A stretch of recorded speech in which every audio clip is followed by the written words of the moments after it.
how's it going?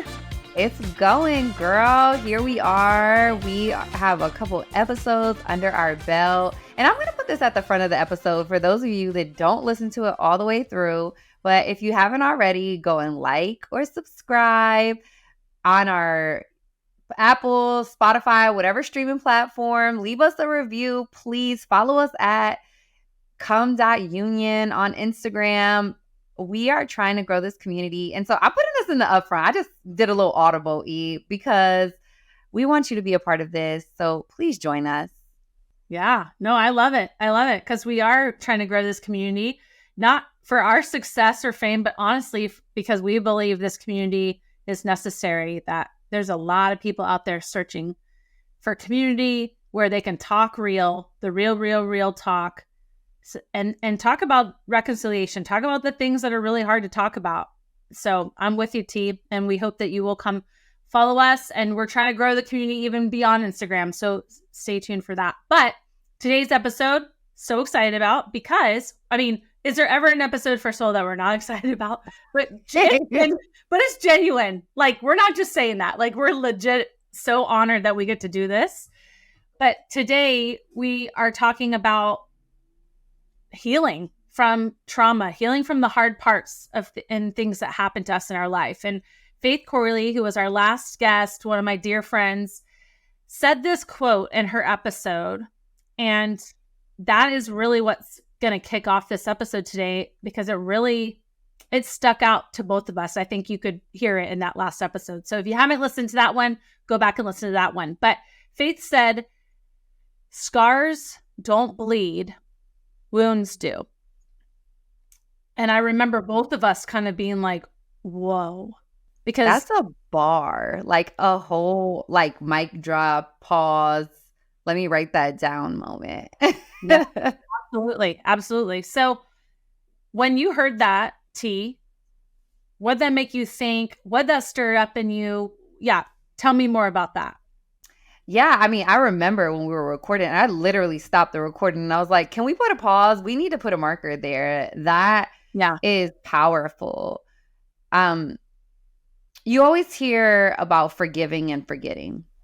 Yeah. And a lot of people are like, what does that mean? Like, I can forgive, but I don't have to forget.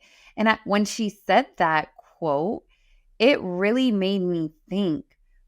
Oftentimes when we get a wound, so let's call a scrape our knee, it will open up, it will bleed, we will feel the pain of it, it will sting if you put some alcohol on it, whatever, but eventually it will scab over. And that scabbing over is the body trying to repair itself, is the healing process, if you will, metaphorically. And there are times when we think, oh, it's probably done healing now, let me pick the scab. Only to find that maybe it's partially healed, but there's still a part that's open and it will start to bleed again and it will have to re-scab. But eventually there will be a scar. And once that scar is there, it is a reminder that we had a wound. Something happened to us. There is a lesson, there is a story, there's an experience of something that happened to us. That scar is a reminder. It does not let us forget what happened. However, that scar is healed. It is no longer a wound. It is no longer something that pains us. It is no longer something that somebody can peel back that scab and make bleed again. But I think so often we think of scars as still the painful parts. And I love when she said scars can't bleed. They really can't. They are merely reminders from us, but they are indications of places that have healed in us. And I think so often when we do have these wounds, we don't always allow them to heal fully to develop a scar. We can continue to pick at the layer, re-scrape it, injure it again. Sometimes we don't learn from the original injury. I think about when I was a kid, you're trying to learn how to ride a bike or roller skate or, ride your scooter or whatever, and you scrape your knee or you fall and you hit it. And do you know how many raspberries I had on my knee when I was a kid? I don't know any kid that grew up in the 90s that doesn't have raspberries or scars from raspberries on their knees. Mm-hmm. And like I would injure it again and again in the same spot. And I think we can do that. I do believe we can do that. Right. But I think once the scar is there, it's indication that we're healed and that we moved on. And so, when she said that, it just brought me back to my childhood. It brought me back to being the kid that wants to pick at the scab and pick at the scab and pick at the scab. And so just playing with that analogy, I would love to hear how you interpreted that quote and what she said about it, and that healing that happens, but the pain that can still be a part of that healing process and what happens on the other end of it. Yeah. Well, first of all, that's an incredible analogy. It's so accurate, so accurate, because it is true.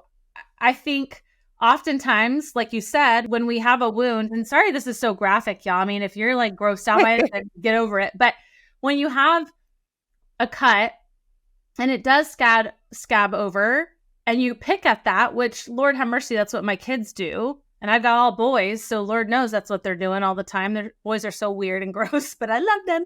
But they're picking at it, and then it starts bleeding again, and it's not healing. And that's instantly what kind of started coming into my head was a lot of times we try to rush the process of healing from the really hurt pain points of our life, the trauma that we experience, and we try to rush that healing process. We try to just say, I'm okay. And then we put ourselves maybe in that similar situation all over again, thinking that we're fully healed. And then here we go again. It's like we take, one step forward, 2 steps back. We come together like opposites attract. Okay, anyway. But no, we start to like realize that we're taking 2 steps back because we weren't fully healed.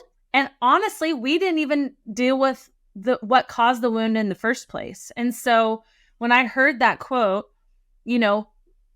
scars don't bleed, wounds do. The scar serves as a purpose, a reminder, like you said, that we can forgive, but maybe it's not forgetting what happened.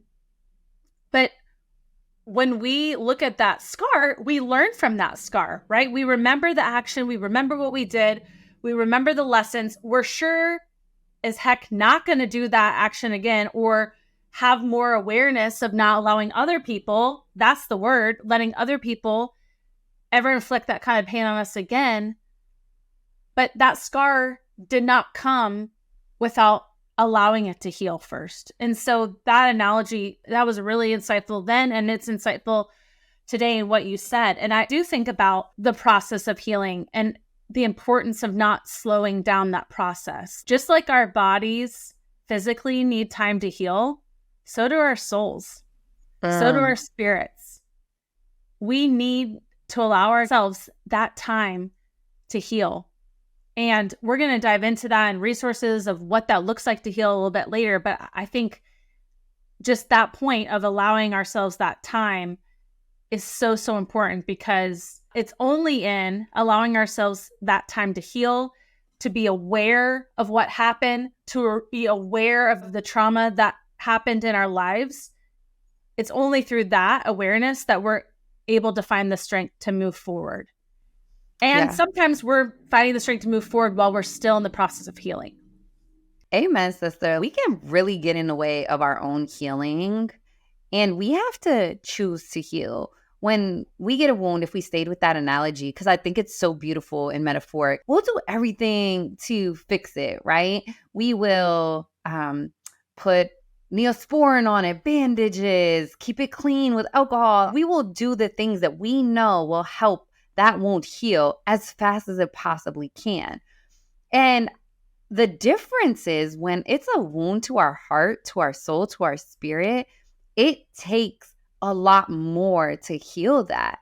And to your point, when it's a physical wound, it's very visible, it's tangible, it's apparent. When it's a spiritual or it's a heart wound, it's not always as apparent immediately. Sometimes it shows up with a delayed pain, with delayed reaction. And we can only recognize it when we respond to it. And we develop these things called trauma responses. Something happens to us that's extremely painful. Oftentimes we can suppress it, we can internalize it, or we try to bury it and push it to the back, or maybe even not acknowledge it. But it will bubble to the surface. It will come up in a different way. And it comes up a lot of times in trauma responses. I can give an example of what I mean when I say a trauma response. For me, one of my wounds that I don't think I would recognize had the language to know was even a wound or I was even responding to as trauma in my life until I became older. But and I've talked about this so many times before, but those daddy issues are real. That abandonment, that rejection played so significantly in my entire life. Initially, my trauma response was perform, hustle, do everything to earn people's love.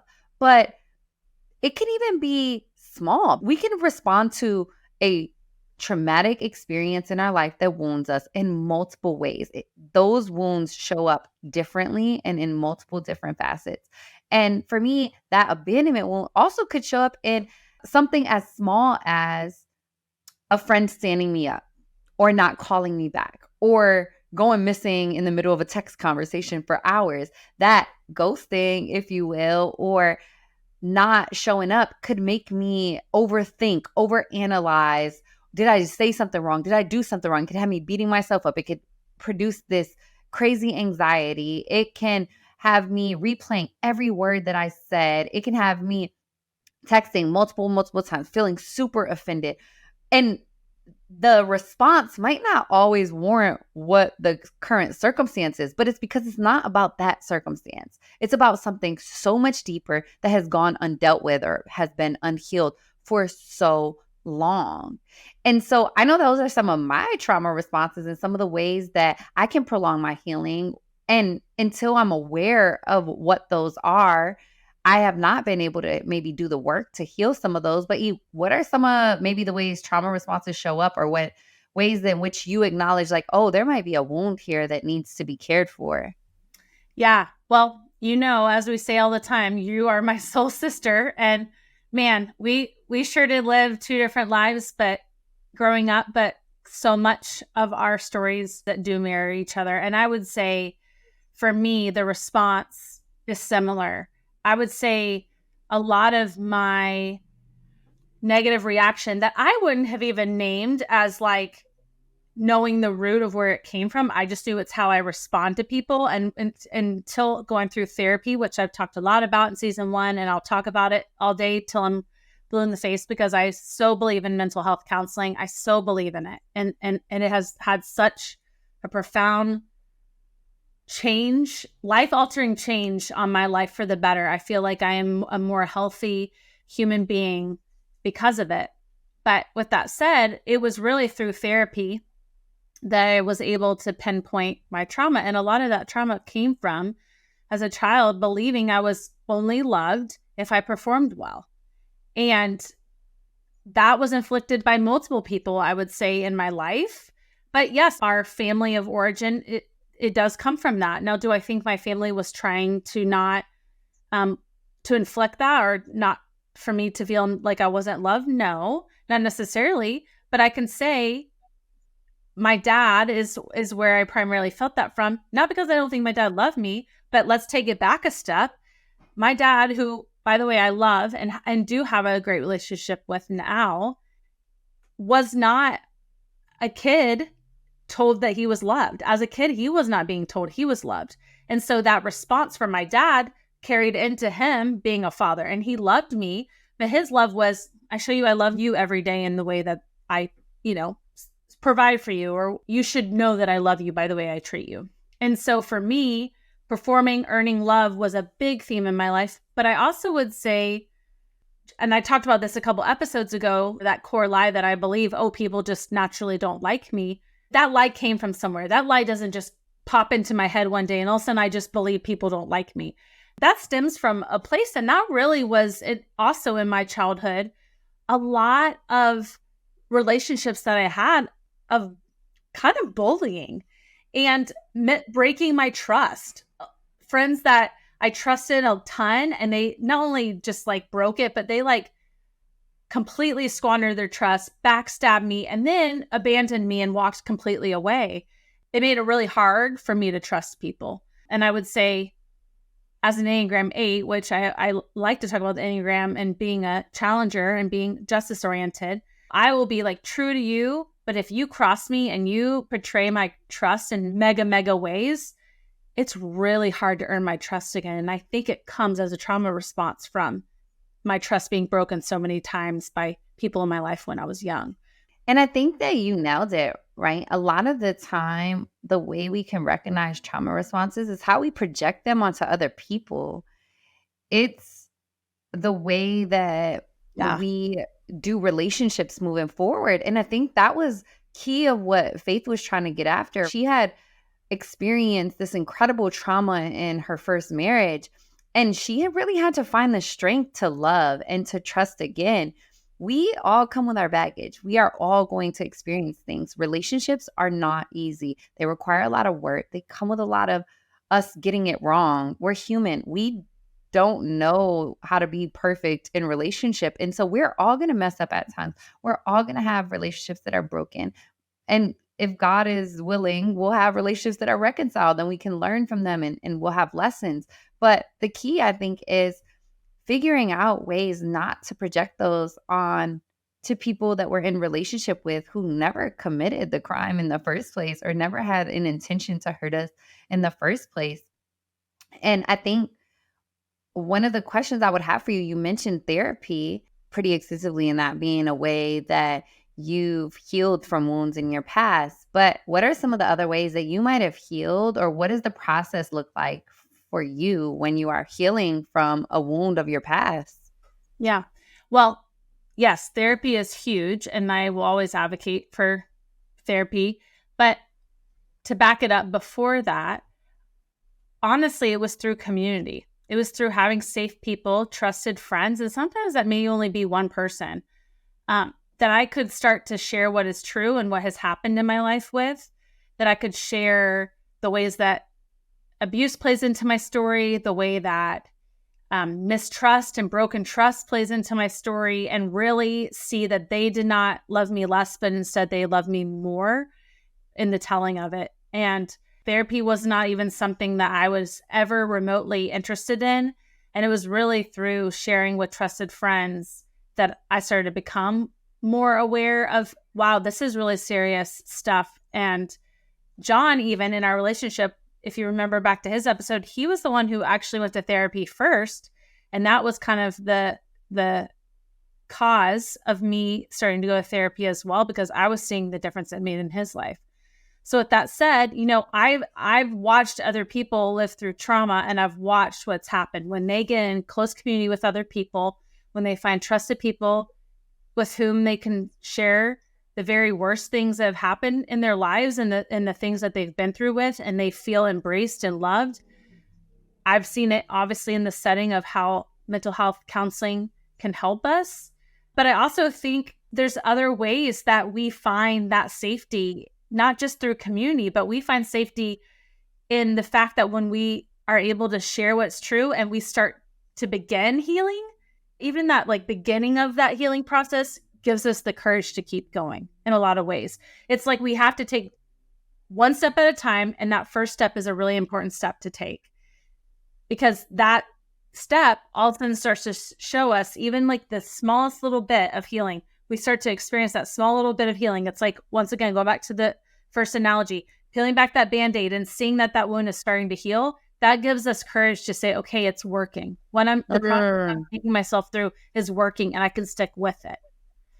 I love how you talked about like peeling that Band-Aid back to see it's working, because if we stay there with that analogy, not to be a dead horse, but I think that we sometimes can expect these wounds to just go away overnight.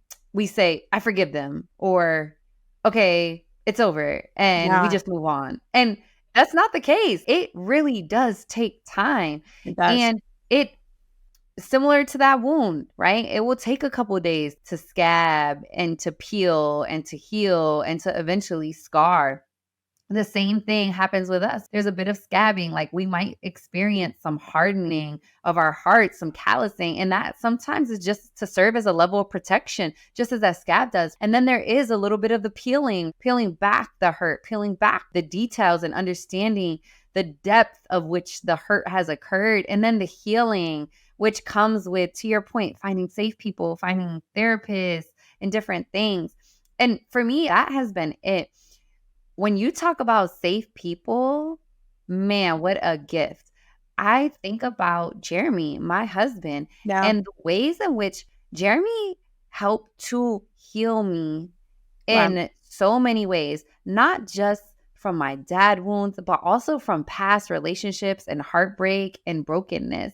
And he helped me heal from a wound he never inflicted upon me, but it was through his patience, it was through his persistence, it was through his unconditional love. The fact that he could see me through even my most hurt places, my most vulnerable places that I tried to hide from the world, but he stuck by me. It didn't scare him away. It didn't make me feel any less than. It didn't make me feel shamed or like I should feel guilty for the things that happened to me. But he stood by me patiently, kindly, tenderly, and helped me as I healed through those. He helped to nurse some of those wounds, and his love was the medicine. That was so big. And I know that is a gift from God.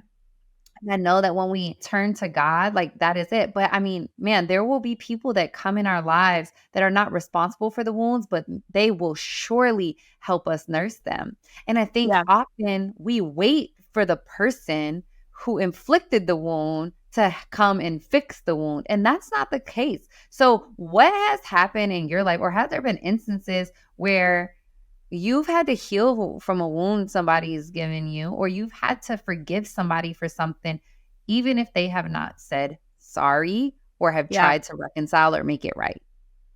That's a great question. And unfortunately, this is a story I've had to relive a couple times in my life because there's not many people who I feel like have inflicted pain in my life who've come back and apologized or even acknowledged that they inflicted that pain.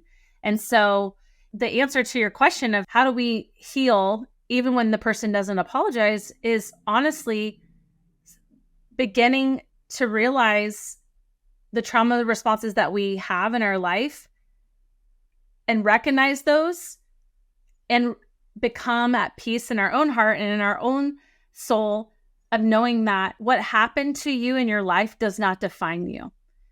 And I've had to realize the lies that those things have created in my life. I've had to realize the ways that those things have made me take on an identity that isn't true about myself, and to make myself still stick to the process of healing.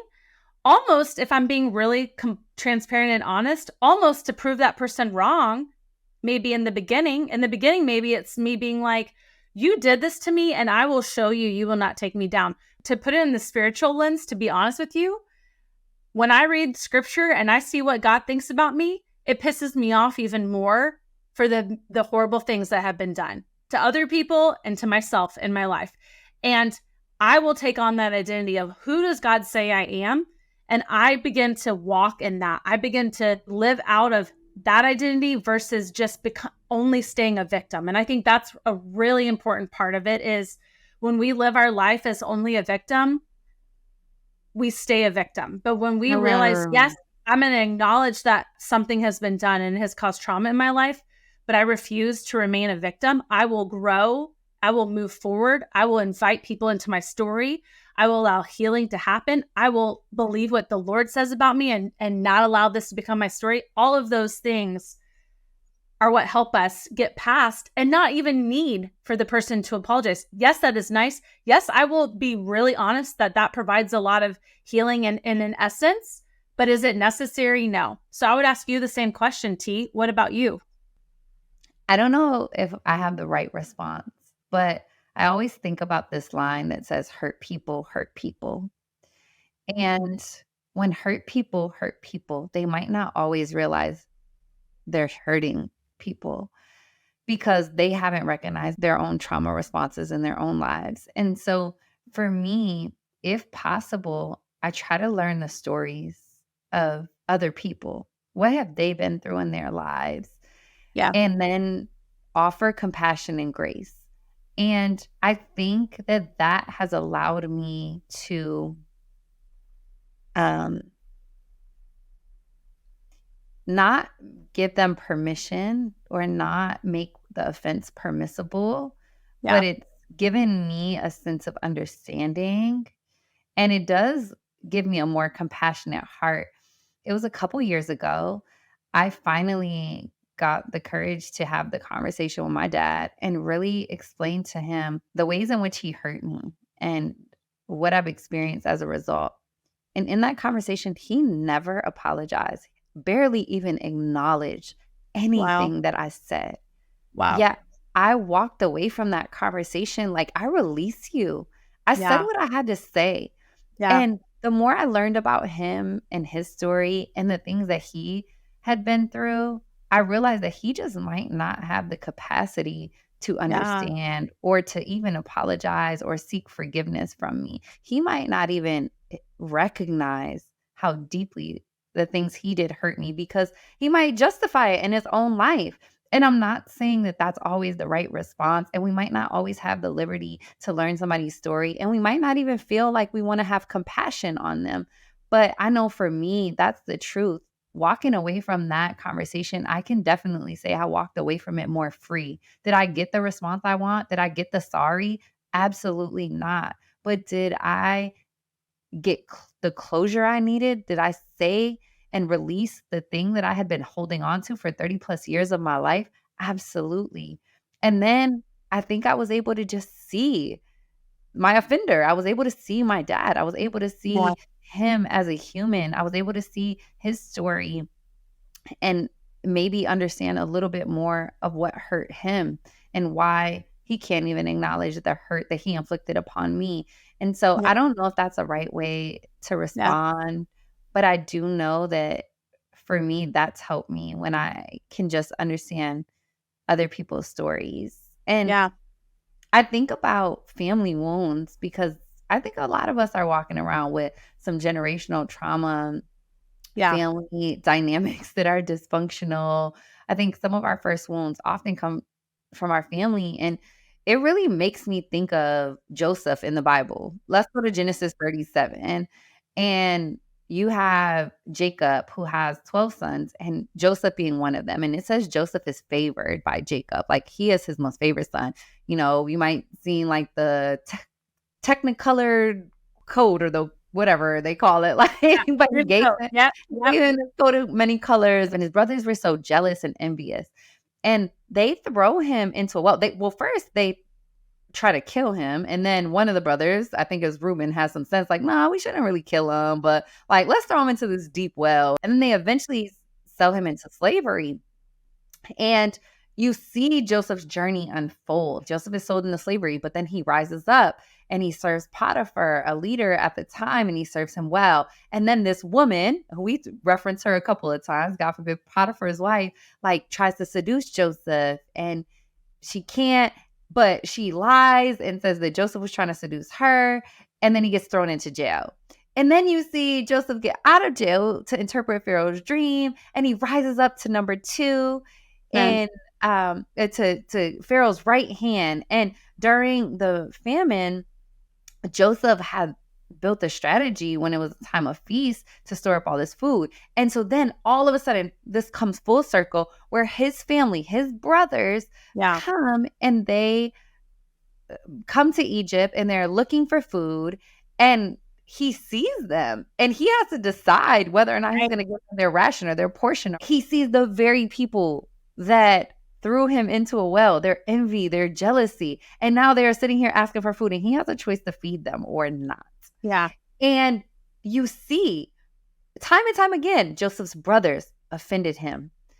Potiphar's wife offended him, landed him in jail for something he did not do. Time and time again, you're seeing Joseph betrayed. But one of the things that's so beautiful about Joseph's story is that you see him remain faithful. You Right. see him remain good. You see him Yeah. serve the people who leadership he's placed under extremely well. He did not allow the things, to your point, that happened to him to define him and his character. He Right. still operated with integrity, with honor. He still carried out his duties. Like he was so great. And then his offenders come look him in the face, bow down, begging for food. And he has this choice whether Yeah. or not to pay them back for the offense. And he Yep. chooses not to. He extends so much grace and love to the point where he says, bring our father back to me. Yeah. And I just think that's such a beautiful representation in the Bible of somebody that was offended, that never got apologized to, but chooses to not let that define them. So, yeah. T, that's so good. And that's a perfect example. You're right. That's a perfect example. I haven't thought about it that way before, but Joseph had to make a choice. I mean, if Joseph would have lived out the identity of how he had been treated, none of the things that he did would have ever been accomplished. It wasn't that he just, and we want to be really clear, honestly, in this episode of saying, we're not saying take your wounds and put them off to the side. We're saying, no, it's a process that you have to walk through of beginning to heal. But it's the commitment to that process, because what God has for you isn't what your trauma told you about yourself. And I also want to bring up the point about what about when we inflict hurt and we inflict trauma on other people. And I think about the example of Peter with Jesus. He denies Jesus 3 times. He's sitting in this conversation with Jesus on the beach after the resurrection. You know, if you don't know the story, Peter and Jesus are super tight. He says, I'll never deny you, Jesus. And then all of a sudden he goes back and he denies him not once, not twice, but 3 different times because he was scared. And then Jesus dies on the cross and he raises from the grave and he's sitting on this beach and Peter sees him and he's got to be feeling worthless. He's got to be feeling insecure. And then Jesus speaks these life-giving words into him. And it's really simple, but it's pretty profound. And he says, do you know that I love you? Do you know that I love you? Do you know that I love you? And as he's saying that, I think this is Erin's interpretation, but honestly, I think this is what the story was really trying to tell us. Peter starts to realize, oh my gosh, I'm forgiven. I'm set free. And I think a lot of times when we're the offender, I mean, we've talked a lot about what it looks like to be the offended, but when we're the offender, we can also hold ourselves in captive. We can also write a narrative or an identity. Well, I'm just a jerk. Well, I'm just a biatch. Well, I'm just this, and that's just who I am. Have you heard people say that before? Like, I know people in my life who they've just settled that that's just who they are. But Peter could have said that. He could have said, I'm a horrible friend. Man, I don't deserve to be loved. That's just who I am. But Jesus coming and having that conversation with him, it set him free. So much so that what does Peter then go on to do? He goes on to change the world. The world was different because of that commission that Jesus placed in him, all because he decided to not see himself as this horrible offender, but he took on the identity of who the very image of the living God, Jesus, God in the bod, comes to earth and speaks into him and says, no, Peter, I love you. Do you know I love you? Do you know I love you? Do you know I love you? And just the power of that story. So just wanted to make sure before we end this episode that we talk, it's not just for how to heal when we're the ones who have been wounded, but how do we heal when we're the ones who have inflicted the wounds? So that's a good one. Yeah. That's a good shout, E. Yeah. Because we can surely beat ourselves up. I know I have a time or two when I'm like, dang, I know I was dead wrong. Me too, sis. Me too. And there's some beautiful moments that have happened when I've been wrong and somebody has chosen to forgive me, even when I felt like I didn't deserve it, or even when I let my shame keep me from apologizing. Because we can do that. And I will say that undeserved grace, that undeserved mercy makes you want to give it even more freely. Yeah, absolutely. Yeah, so good. So good. It is. Well, thank you for another great conversation. I'm so grateful for these guests because they really do inspire such deep discussions for the two of us. And I love getting to talk about it with you, but I also love just getting to hear people's stories and the way that inspires us. And I hope it inspires you guys too who are listening or watching. So I'm grateful for this community. T, as always, I'm grateful for you. I love you, my friend. And thanks for being here. Love you too, girl. And we got more coming, so stay tuned. Yeah. And on that note, let the reconciliation begin. Thanks so much for listening today. Want to stay up to date with our episodes? then subscribe to our podcast and newsletter on our website, Come.Union.com. Follow us on Instagram at Come.Union. Rather watch our podcast? Then subscribe to our YouTube channel at Come_Union. We are so glad you're a part of this community.